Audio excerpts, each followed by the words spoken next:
Hello, আসসালামু আলাইকুম everyone. কেমন আছেন? ভালো আছেন? আলহামদুলিল্লাহ, আমি ভালো আছি। এই যে মাছ রান্না করব, যে সাগরে আয়ের মাছ, টমেটো দিয়ে ভুনা করব। মাছটা পেঁয়াজ দিয়ে, টমেটো দিয়ে ভুনা করব।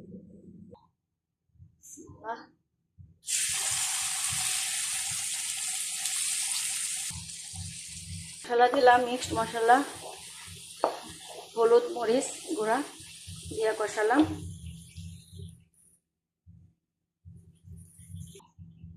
মাছ দিলাম, মাছটি কাটতে গিয়ে যাবে গেছে, মাছ দিয়েছি। এটা রান্না করবো আমার হাজব্যান্ডের জন্য, ঝাল তেল ছাড়া, অলিভ অয়েল দিয়ে, তেল দিয়ে রান্না করছি। এই যে জিরা, মিক্সড মশলা,